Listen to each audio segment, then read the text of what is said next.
आज हम नए चैप्टर गैर व्यापारिक संस्था पढ़ेंगे। गैर व्यापारिक संस्था। व्यापारिक संस्थाओं का उद्देश्य लाभ कमाना होता है, परंतु गैर व्यापारिक संस्थाओं का उद्देश्य लाभ कमाना ना होकर समाज की सेवा करना होता है। प्रत्येक देश में कुछ ऐसे संगठन या संस्थाएं होती है जिनका उद्देश्य लाभ कमाना ना होकर समाज की सेवा करना है तथा अपने सदस्यों का मनोरंजन करना है। इस प्रकार की गैर व्यापारिक संस्थाओं में कुछ पेशेवर संगठन भी शामिल हैं जो अपने पैसे या व्यवसाय द्वारा माल का क्रय विक्रय न करके अपनी सेवाएं उपलब्ध कराते हैं और उससे वो आय अर्जित करते हैं। गैर व्यापारिक संस्थाओं के उदाहरण खेलकूद संस्थाएं, जो खेलकूद संस्थाएं रहती ना, वो हो गए सामाजिक क्लब, पुस्तकालय, व्यायामशाला, परमार्थ चिकित्सालय एवं औषधालय, शिक्षण संस्थाएं, मंदिर, मस्जिद, चर्च, गुरुद्वारा आदि, अनाथालय, वृद्धाश्रम, शिशु कल्याण केंद्र। पेशेवर व्यक्ति के उदाहरण। पेशेवर व्यक्ति के उदाहरण, सबसे पहले पेशेवर व्यक्ति का अर्थ बता दूं मैं आपको। ऐसा पेशा का अर्थ इसके कार्य को करने के लिए पहले विशेष प्रशिक्षण की आवश्यकता होती है, उसके बाद ही वो अपना कार्य प्रारंभ कर सकते हैं। इसे बोला जाता है पेशा। पेशे के बहुत सारे उदाहरण हैं, जैसे डॉक्टर, वकील, इंजीनियर, अध्यापक, ये सब पेशे के अंतर्गत आते हैं। तो इस कार्य को करने के पहले उनको विशेष प्रकार की शिक्षा लेने की आवश्यकता होती है। कोई भी डॉक्टर नहीं बन जाता, कोई भी इंजीनियर नहीं बन जाता, विशेष प्रशिक्षण की आवश्यकता होती है, तब वो डॉक्टर या इंजीनियर बनते हैं।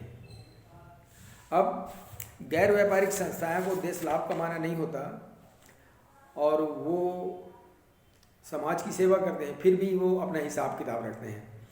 गैर व्यापारिक संस्थाएं अपना हिसाब किताब प्रायः रोकड़ प्रणाली के अंतर्गत रखते हैं। किसके अंतर्गत रखते हैं?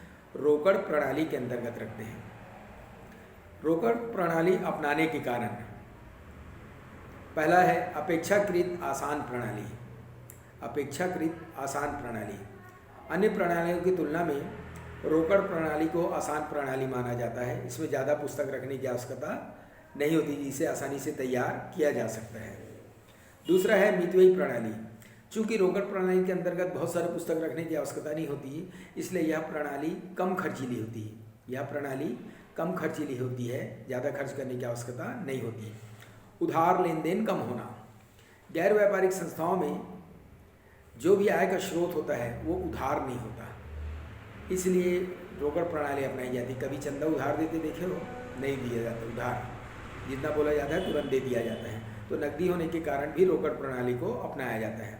सौदे सीमित होना। चौथा है सौदे सीमित होता है। गैर व्यापारिक संस्थाओं के व्यवहार सीमित होते हैं, ज़्यादा नहीं होते, तो ज़्यादा लिखने की आवश्यकता नहीं होती, इसलिए रोकड़ प्रणाली अपनाया जाता है। पांचवा है अधिक एवं कमी का पता लगाना। महत्वपूर्ण सूचनाओं के आधार पर संस्था की कमी या अधिक की जानकारी आसानी से हो जाती है। अधिक की जानकारी आसानी से हो जाती है। नेक्स्ट, आर्थिक स्थिति की जानकारी। गैर व्यापारिक संस्थाओं का चिट्ठा बनाकर आसानी से संस्था की आर्थिक स्थिति अर्थात कितनी संपत्ति है, कितनी दायित्व है, इसका आसानी से पता लगाया जा सकता है। और लास्ट है संपूर्ण पद्धति। रोकड़ प्रणाली को एक संपूर्ण पद्धति माना गया है। रोकड़ प्रणाली को एक संपूर्ण पद्धति माना गया है। रोकड़ पद्धति में रखने वाले आवश्यक पुस्तकें कौन कौन सी पुस्तक रखी जाती है ये बता दूं।